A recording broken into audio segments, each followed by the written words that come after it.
Hello everyone, स्वागत है आप सभी का आपके अपने चैनल पर।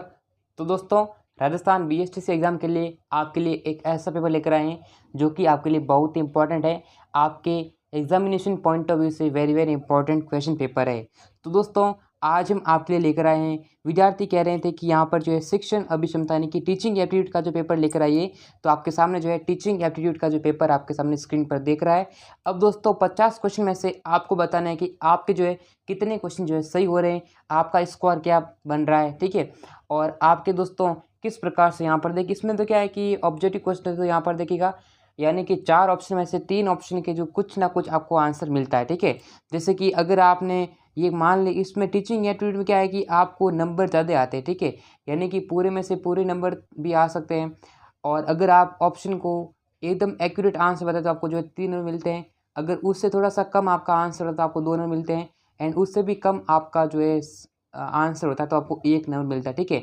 और सबसे बेकार आंसर आप देते हो तो आपको कुछ नहीं मिलता है, 0 मिलता है, अंडा मिलता है, ठीक है। तो यहाँ देखिएगा, पहला क्वेश्चन है कि सृजनशील बालक समाज को कुछ दे सकता है। अब देखिएगा, यानी जो ऐसा व्यक्ति जो उसमें कुछ ना कुछ यानी यानी जिज्ञासु बालक हो सकते हैं, कुछ क्रिएटिविटी दिखाने वाला बालक होता है, जिसमें कुछ नया करने की योग्यता हो, तो वह समाज को क्या दे सकता है। तो देखिएगा, समाज को वह क्या प्रदान कर सकता है। तो समाज को क्या देख पाएगा दोस्तों, वह दे देगा कुछ विशेष, क्या देता है, कुछ स्पेशल दे देगा, ठीक है। कुछ विशेष जो है समाज को दे सकता है। अब अगर आप विशेष करते हो तो आपको जो 3 नंबर पूरे मिल जाएंगे। अगर अगर आपने ये उत्तर दिया अनोखा, अनोखा मतलब अलग, विचित्र, तो ये आपको 2 नंबर इसके मिल जाएंगे। अगर आपका उत्तर ये होता विलग तो भी हो सकता है। अवशेष, अवशेष क्या होता है, ये तो अलग ही आंसर, इसका आपको नंबर मिलेगा 0, इसका नंबर आपको मिलेगा 1। इस प्रकार से टीचिंग एप्टीट्यूड में जो आपको नंबर ज़्यादा मिल जाते हैं, ठीक है। तो ये दोस्तों स्कोरिंग सब्जेक्ट है आपके लिए। आगे बढ़ते हैं। अधिगम में उपयोगी विधि कौन सी है दोस्तों। अधिगम, अधिगम में हमेशा ध्यान रखना, आपको आंसर क्या करना है। अधिगम में क्या होता है, करके सीखना होता है। क्या हो दोस्तों, करके सीखना होता है, ठीक है। तो इस चीज़ को ध्यान रखना, एग्जाम में आया भी ये सवाल। तो अधिगम में करके सीखना क्या होता है, अधिगम, अधिगम मतलब इसमें जो है करके सीखना। इसमें क्या होगी, इसमें कौन सी जो विधि होती है वो सबसे महत्वपूर्ण है, तो यहाँ पर करके सीखना हो जाएगा, ठीक है। आगे बढ़ते हैं। शिक्षण का प्रत्यक्ष संबंध किससे है। भाई देखो, शिक्षण देखो यहाँ पर जो है शिक्षण का जो प्रत्यक्ष संबंध है, यानी यहाँ पर किससे हो जाएगा। शिक्षण यानी कि जो स्टडी कराते हैं, एजुकेशन का जो संबंध है वह प्रत्यक्ष रूप से संबंध है विद्यार्थी से। अगर विद्यार्थी पढ़ा लिखा होगा तो वह अपने समाज को शिक्षित कर सकता है, समाज से अपने गली मोहल्ले यानी पूरे समाज से अपने जिले को शिक्षित कर पाएगा। और ऐसे आगे बढ़ बढ़कर वो अपने पूरे देश को जो है विकास करने में योगदान दे सकता है। तो यहाँ पर जो है शिक्षा का जो प्रत्यक्ष संबंध है वो अपने विद्यार्थियों से हो जाएगा। अब विद्यार्थी से हो जाएगा, अगर आप विद्यालय भी आंसर करते हो ना तो आपको 2 नंबर यहाँ पर इसके मिल जाएंगे, ठीक है। चलिए दोस्तों, मनो देखो, मनोवैज्ञानिक क्रम का संबंध शिक्षार्थी की किस प्रवृत्ति से है। मनोवैज्ञानिक की जो साइकोलॉजी जो क्रम है उसका जो है शिक्षार्थी की किस प्रवृत्ति से है। तो यानी देखिएगा, विद्यार्थी अलग अलग, हर विद्यार्थी के अलग अलग गुण होते हैं, हर विद्यार्थी अलग अलग सोचता है, तो अलग अलग यानी उसमें विभिन्नताएं हैं, तो उसके अकॉर्डिंग आंसर हमें करना है। तो यहाँ पर देखो, उसकी अभिरुचि से है, उसकी रुचि किस में है, वो उसकी अभिवृत्ति किस में है, उसकी आवश्यकता, उसमें कौन कौन सी चीज़ों का गुणा यानी कौन से गुण है उनका होने का आवश्यक है। तो ये तीनों जो इस पर निर्भर करता है, यानी ऑप्शन नंबर डी जो है करेक्ट आंसर होगा। आगे देखिएगा कि किसी संगठित समूह के समक्ष समूह कोई संकट खड़ा होता है या उसे किसी समस्या मूल्य कार्य का सामना करना होता है तो समूह का मार्ग दिखाता है। तो इसमें क्या होता है, यानी कोई भी ऐसा समूह है जिसमें कोई संकट आ गया, ठीक है, या फिर उसे दोस्तों किसी समस्या के लिए यानी समस्या का कोई सामना करना पड़ता है, तो उस समूह का जो मार्ग है वह कौन दिखाता है। यानी कि कहीं भी मान ले एकदम कोई संकट आ जाता है, तो संकट को, उस संकट का निवारण करने के लिए कौन जो है सही मार्ग दिखा सकता है। तो दोस्तों वह दिखा सकता है नेता। क्या होता है, एक नेता जो है अपने जितने भी सदस्य हैं उनका क्या करता है, नेतृत्व करता है, लीडरशिप जो है उसमें करता है। तो जो है नेतृत्व दोस्तों क्या आता है, इसके जो भी आदेश देगा उसके जो इसके फॉलोवर है, जिसके अनुयायी है, वह उसका पालन करेंगे और उस प्रकार से दोस्तों एक सफल नेतृत्व जो है माना जा सकता है। विद्यालय में नेता का पद किससे प्राप्त होता है। अब देखो, अगर बात करें विद्यालय की, एक स्कूल की, तो उस स्कूल में जो है किससे दोस्तों नेता का पद प्राप्त होता है। स्कूल में जो है नेता का पद प्राप्त होता है किसको, जो शाला देखो शिक्षक, शिक्षक नहीं भाई, शिक्षक से ऊपर होता है यानी प्रिंसिपल होता है, ठीक है। उसका हेडमास्टर हो सकता है, स्कूल का हेडमास्टर। छात्र कैसे भाई, छात्र से ऊपर होगा ये। एंड यहाँ पर शिक्षा अधिकारी तो बात की बात है, शाला प्रधान, इसका मतलब है जो हेडमास्टर है, ठीक है। तो वो यहाँ पर जो है आंसर हो जाएगा ऑप्शन नंबर 2 जो है एक परफेक्ट आंसर होगा। अगर आपने शिक्षक आंसर देते तो आपको 2 नंबर यहाँ पर मिल जाएंगे, इसके 3 नंबर आपको मिलेंगे। और विद्यालय में नेता, भाई नेता कभी कभी एक जो है विद्यार्थी क्या नेता नहीं बन सकता क्या, वह अपनी क्लास का नेता हो सकता है। क्लास का नेता कौन होगा, जो मॉनिटर होगा। भाई किसी कभी कभी क्लास में स्टूडेंट को मॉनिटर बनाते हैं ना, मॉनिटर, तो उस समय भी यहाँ पर विद्यालय का जो नेतृत्व है यानी कक्षा का जो नेतृत्व है वह कर सकता है, ठीक है। अगर कक्षा का विद्यालय की बात करें तो हेडमास्टर, अगर क्लास का बात करें तो टीचर जो है क्लास का क्या करता है, नेतृत्व करता है। आगे देखिएगा कि नेता के सुझाव या बातें जब आदेश के रूप में ना हो किंतु समूह उन्हें आदेश के रूप में माने तो नेता एवं समूह के मध्य विचारों का आदान प्रदान कैसे होगा। यानी दोस्तों नेता अगर कोई किसी को सजेशन देता है, यानी कि कोई इसका जो सुझाव देता है, कोई सजेशन देता है, तो उस समय आदेश के रूप में नहीं, वो आदेश नहीं होता है, तो उन्हें आदेश के रूप में माने तो नेता एवं समूह के मध्य जो है किस प्रकार से जो है आदान प्रदान होगा, उनके जो विचार है, उनकी जो भी कम्युनिकेशन स्किल्स बात कर रहे हैं तो वो किस प्रकार से होगी, तो वह होगी दोस्तों अपने किस प्रकार से दोस्तों, यानी जो है अपना आंसर क्या होना चाहिए करेक्ट, सफल मानेगा, अधूरा मानेगा, निर्बल मानेगा, फिर पूर्ण मानेगा। तो किस प्रकार से मानेगा, तो वह दोस्तों हो जाएगा अपना निर्बल, ठीक है। तो ये आंसर हो जाएगा। मैं सदस्यों की आवश्यकता की पूर्ति हेतु सब कुछ इस आशा से कर रहा हूँ कि मैं भी कृतज्ञता व वफादारी के साथ मेरा नेतृत्व को स्वीकार करेंगे। इस प्रकार का नेतृत्व क्या कहलाता है, यानी कि दोस्तों कोई भी नेता होता है वह अपने जितने भी सदस्य हैं उनकी जो भी ज़रूरतमंद की जो आदतें होती हैं उसको पूर्ण करने के लिए जो वो आशा कर रहा है कि उसके लिए जो है यानी जो भी वह उसका जो है यानी कृतज्ञता होगी, और उसके साथ में जो वफादारी है उसमें जो है जितने भी जो नेता है उनके जो सदस्य हैं वो उसको स्वीकार करेंगे। तो इस प्रकार का जो नेतृत्व क्या कहलाता है, ये अपना कहलाता है दोस्तों समझौतावादी। क्या हो गया यहाँ पर, समझौता हो गया, ठीक है दोस्तों। चलिए, एक नेता के रूप में किस गुण का होना आवश्यक है दोस्तों, एक नेता के रूप में किन किन गुणों का होना आवश्यक है। एक अगर हमें देखो रोबिता व्यक्ति, ये कैसे होगा, ठीक है। यहाँ पर जो नेता के रूप में किस प्रकार से हो सकते हैं, ये हो सकता है, ठीक है, हो सकता है रोबिता मतलब व्यक्ति अच्छा व्यक्तित्व मान सकते हैं। मुस्कुराते रहते, वो जरूर नहीं है कि ऐसा कोई जरूर नहीं है कि नेता हमेशा हंसमुख चेहरा वाला हो। हाँ, थोड़ा बहुत कूल रहने के लिए, ठीक है, थोड़ा बहुत अच्छा रहने के लिए हो सकता है। अधिकारवादिता ये नहीं, यानी कि सबसे महत्वपूर्ण है देखो प्रभावशीलता, यानी कि उसमें जो नेतृत्व क्या होना चाहिए, यानी किसी भी सदस्य को इफेक्ट डालने के लिए, कोई काम करवाने के लिए उसको अच्छे से प्रेरित करना, है ना। तो ये वाली चीज़ होने की रोबिता आप व्यक्ति ये भी आप दे सकते हैं, ठीक है। चलिए, लेकिन सबसे सटीक आंसर होगा प्रभावशीलता। देखो समूह का नेता तभी सफल नेतृत्व दे सकता है जब वह क्या हो, समूह का जो नेता है वो तभी सफल नेतृत्व दे सकता है, सहनशील हो, शांत व गंभीर हो, अनुशासन प्रिय हो या फिर धनी हो। धनी का तो कोई संबंध नहीं है, ठीक है, वो कोई ऐसी चीज़ नहीं है कि वो धनी होना चाहिए, ये कोई जरूर नहीं है, ठीक है। ऐसा आंसर मत करना, उल्टे पिल्टे जूते पड़ेंगे वहाँ कहीं ऐसा आंसर देगा, ठीक है ना। ऐसे आंसर आपको नहीं देना है, जो आंसर करेक्ट है वही आपको आंसर देना है दोस्तों। तो यहाँ पर नेता क्या होना चाहिए, हमेशा दोस्तों शांत होना चाहिए और वह गंभीर होना चाहिए। शांत भी होना चाहिए, गंभीर भी होना चाहिए। कोई चीज़ गलत हो तो उस पर ऐसा नहीं कि हमेशा गुस्सा कर दो, ठीक है, कोई काम ढंग से नहीं होता ऐसा नहीं गुस्सा करना, गुस्सा नहीं, उसको समझाना कि हाँ इस कार्य को किस प्रकार से अच्छे से किया जा सकता है, ठीक है। तो वो वाली चीज़ आपको करनी है, ठीक है। नेता बनने में लिए शांत होना चाहिए और ऐसा होना चाहिए, एक और भी होना चाहिए कि दूरदर्शिता। क्या होना चाहिए दोस्तों, नेता में दोस्तों दूरदर्शिता का भी गुण होना चाहिए, और उसमें निर्णय लेने की क्षमता होनी चाहिए कि एकदम से किस प्रकार से नेता जो है निर्णय ले सकता है, विकट परिस्थितियों में जो है किस प्रकार से न जो है एक सही निर्णय लेकर अपनी यानी कि जो है व्यापार या फिर कोई भी मतलब जो भी बिजनेस है उसको जो है आगे बढ़ा सकता है। तो आपको जो है शांत होना चाहिए, गंभीर भी होना चाहिए, ठीक है दोस्तों। आगे बढ़ते हैं, अगले क्वेश्चन की तरफ बात करते हैं। उससे पहले मैं आपको बता दूंगा कि आप BSTC के जो ऑनलाइन टेस्ट दे सकते हैं, ठीक है। मॉडल पर आप किस प्रकार से डाउनलोड करना है मैं आपको बताता हूँ, और वीडियो को लाइक करना है, चैनल को दोस्तों राजस्थान BSTC की online test model paper important question, and यहाँ पर आपको सैम्पल पेपर डाउनलोड करना है तो गूगल ओपन करना है, एंड यहाँ पर गूगल के अंदर आपको सर्च करना है RNStudyMashra.com। क्या सर्च करना है, rnstudymasala.com, ये सर्च करना गूगल पर। जैसे ही आप सर्च करेंगे आपके सामने स्क्रीन पर जो है एक वेबसाइट नज़र आ जाएगी, ठीक है। तो यहाँ पर आपको देखिएगा RN स्टडी मसाला की आ जाएगी। इसका लिंक आपको डिस्क्रिप्शन बॉक्स में मिल जाएगा। जैसे यहाँ पर आप इस लिंक पर क्लिक करते हैं तो लिंक पर क्लिक करने के बाद में आपके सामने इस प्रकार का इंटरफेस आ जाएगा RN स्टडी मसाला का। फिर आपको दोस्तों क्या करना है, नीचे स्क्रॉल करना है। यहाँ पर देखिएगा BSTC ऑनलाइन टेस्ट, यहाँ पर आप ऑनलाइन टेस्ट दे सकते हैं BSTC के, ठीक है।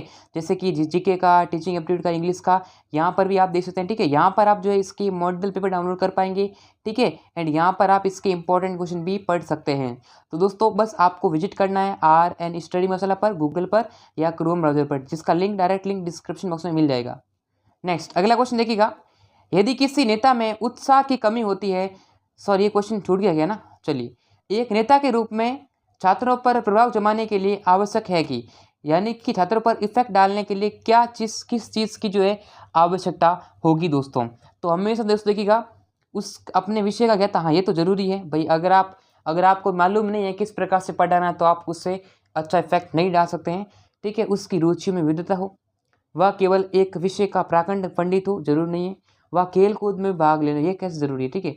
यानी वह क्या होना, उसकी रुचि, यानी कि जितने भी बालकों की रुचि है, भाई देखो रुचि अलग अलग हो सकती है, ठीक है, हॉबी अलग अलग हो सकती है, उसमें जो है विविधता लाना क्या है, एक सबसे इंपॉर्टेंट चीज़ होती है। तो यहाँ पर जो है आप उसमें जो है ला सकते हैं। तो ये हमारा आंसर करेक्ट होगा, ऑप्शन नंबर बी। यदि किसी नेता में उत्साह की कमी होती है तो उसके नेतृत्व पर प्रश्न चिन्ह लग जाता है। भाई किसी भी नेता है उसमें उत्साह नहीं है, उसमें यानी कि कार्य करने का मतलब ऐसा कुछ उत्साह नहीं है, एंथुजियाज्म नहीं है, तो उस प्रकार से उसके जो नेतृत्व में क्या लग जाता है, एक प्रश्न चिन्ह लग जाता है, उसमें जो है क्वेश्चन मार्क लग जाता है। इस कथन से आप कहाँ तक सहमत हैं?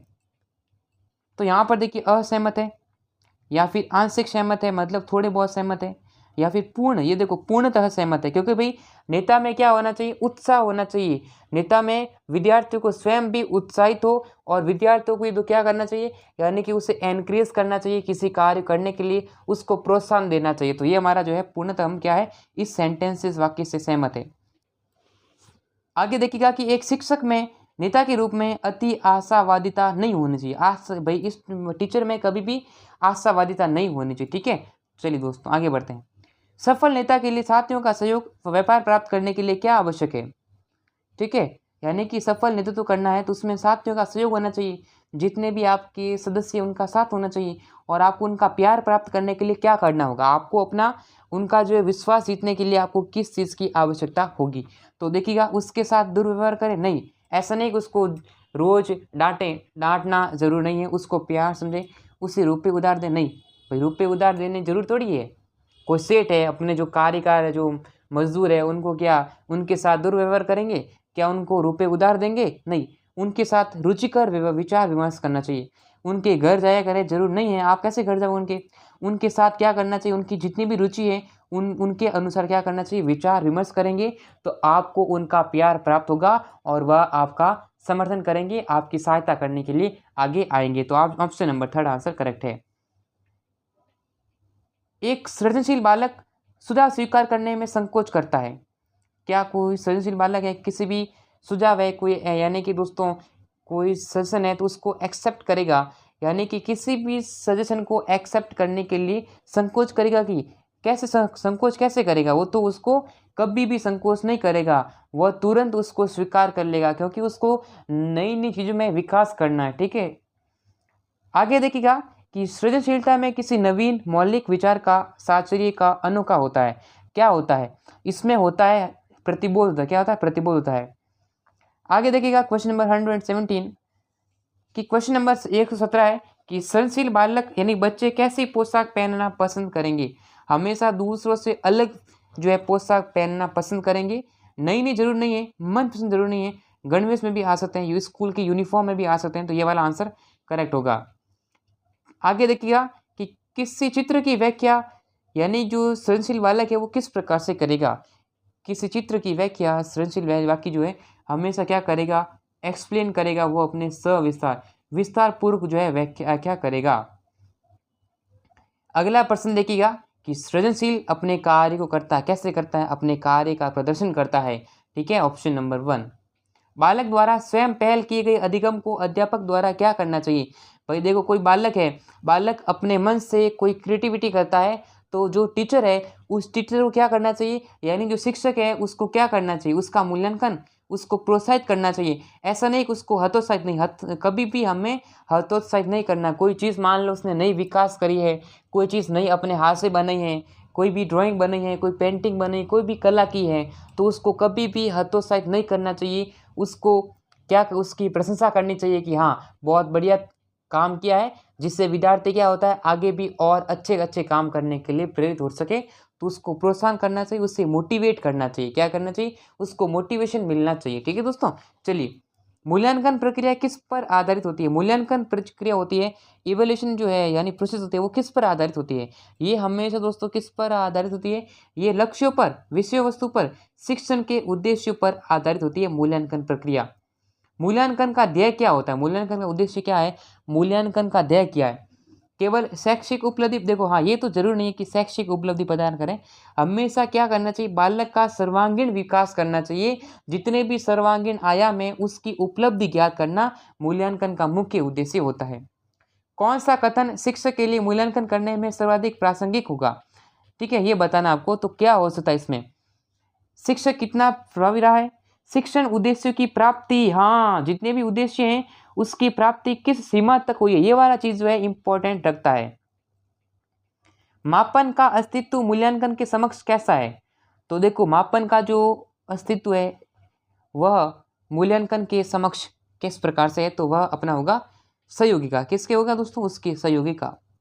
विचारों का आदान प्रदान तभी फलदायी होता है जब संप्रेषण धारा दोनों तरफ से खुली हो। इस कथन से आप कहाँ तक सहमत हैं, ये बहुत ही, हम इस कथन से क्या सहमत है, हम इस कथन से दोस्तों पूर्णतः सहमत है। क्योंकि दोस्तों यानी कि कम्युनिकेशन, संप्रेषण का मतलब क्या होता है, आपसी बोलचाल करना। दो व्यक्ति है, दो या दो से अधिक व्यक्तियों के मध्य क्या होना, संप्रेषण होना, बातें करना, यानी कम्युनिकेशन स्किल जो होनी चाहिए, अच्छी होनी चाहिए। अब ऐसा नहीं कि एक ऐसा ऐसा यानी इशारों से बात करें और दूसरा बोले, तो वो इस अच्छा संप्रेषण नहीं होता है ना।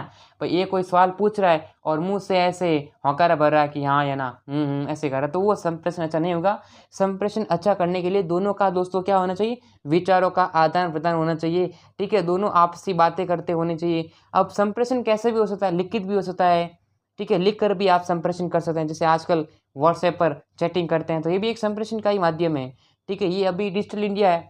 ठीक है, पहले हम खत से करते थे, अब यानी जो है पहले खत से करते थे, आपस में बोलचाल के माध्यम से अपने विचारों का आदान प्रदान करते थे, तो वो वाली चीज़ है। तो यहाँ पर हम क्या होना चाहिए, पूर्णतः सहमत हो जाएंगे। मौन रहकर हम संप्रेषण नहीं कर सकते, इस कथन से आप कितने सहमत हैं। भाई देखो मौन रहकर हम पूर्णतः संप्रेषण नहीं कर सकते, ठीक है, असहमत है, क्या प्राय पूर्ण सहमत है, संभवतः है या असहमत। किसने कहा मौन रहकर हम संप्रेषण नहीं कर सकते,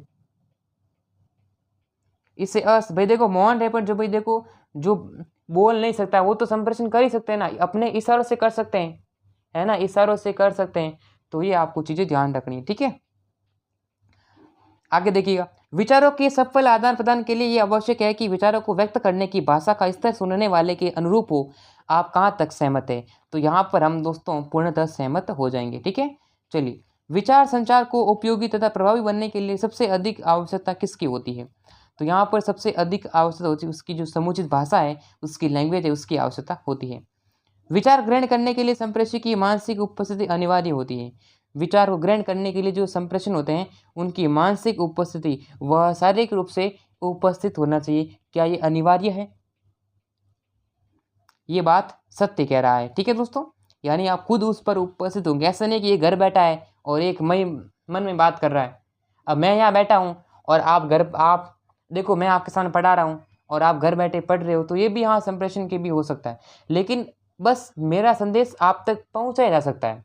अगर आप मेरे सामने बैठे हो, मेरे अगर फेस टू फेस बात करते हो, तो वह अच्छा संप्रेषण होता है। ठीक है दोस्तों, संप्रेषण या विचार प्रदर्शन के लिए जो शैली, जो ढंग या विधि हो अपनी जाती है, वह विचार संप्रेषण के उद्देश्यों पर निर्भर करता है।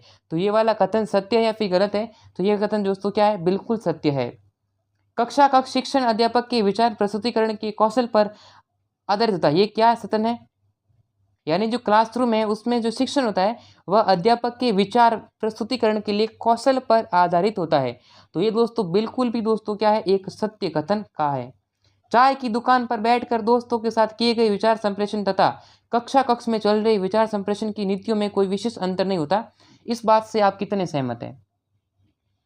हम इस बात से दोस्तों पूर्ण सहमत है। ठीक है, अगर आप चाय की दुकान पर बैठकर कोई बातें कर रहे हैं और क्लास में अगर आपके मन में कोई विचार चल रहे हैं तो उसमें कोई अंतर नहीं रहता है। ठीक है, कक्षा में विचार संप्रेषण के स्तर की प्रभावित किया जाता है।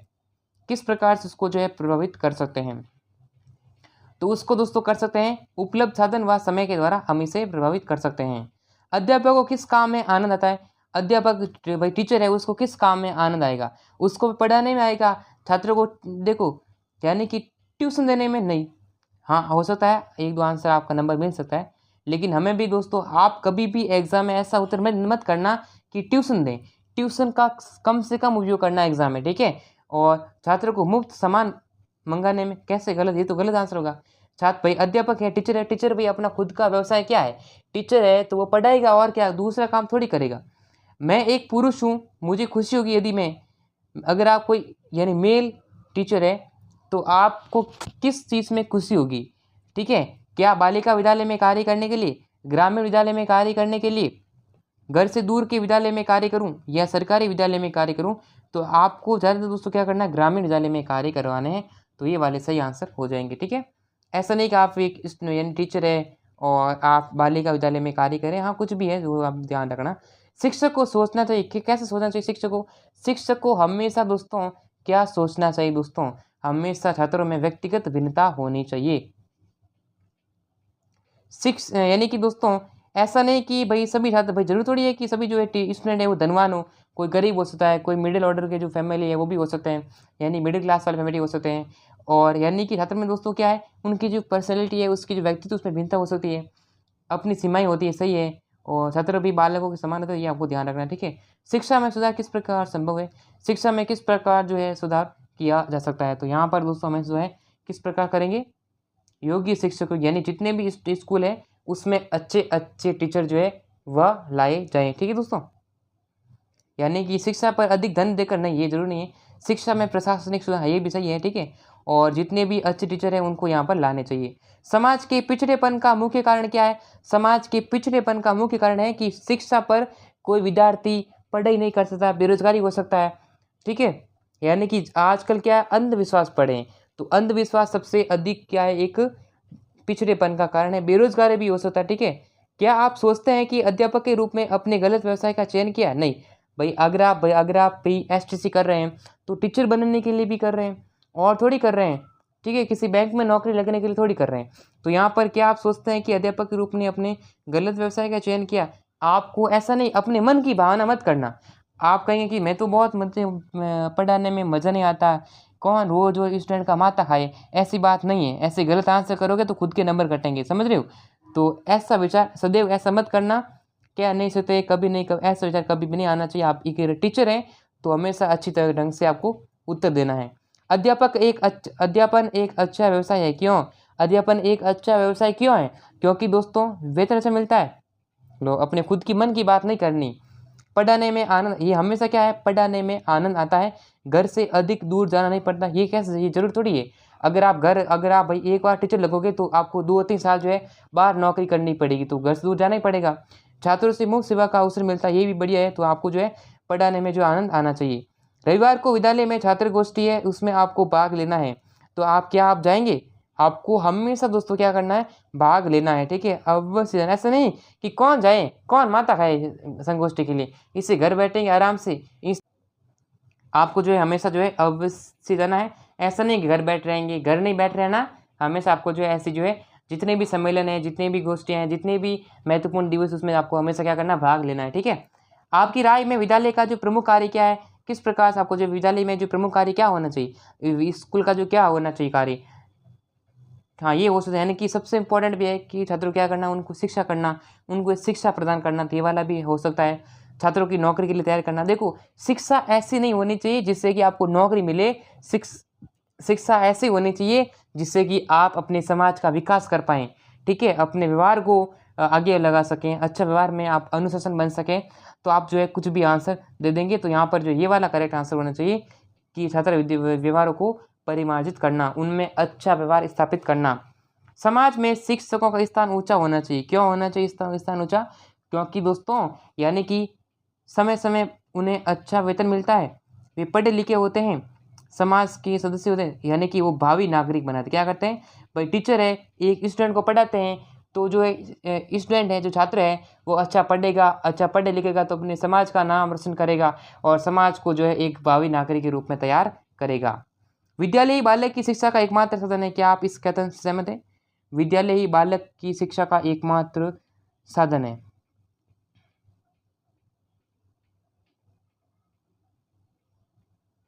तो देखो ऐसा कोई जरूर नहीं है हमारे, यानी दोस्तों हम जो बच्चा यानी जो बड़ा होता है शुरुआत, तो वो उस स्कूल में थोड़ा सा यानी कि शुरुआत में आगे थोड़ी जाता है, वह तो घर पे ही सीखता है। भाई देखो एक बच्चे की, एक स्टूडेंट की जो है यानी प्रथम शिक्षिका माँ होती है। कौन होती है? माँ होती है।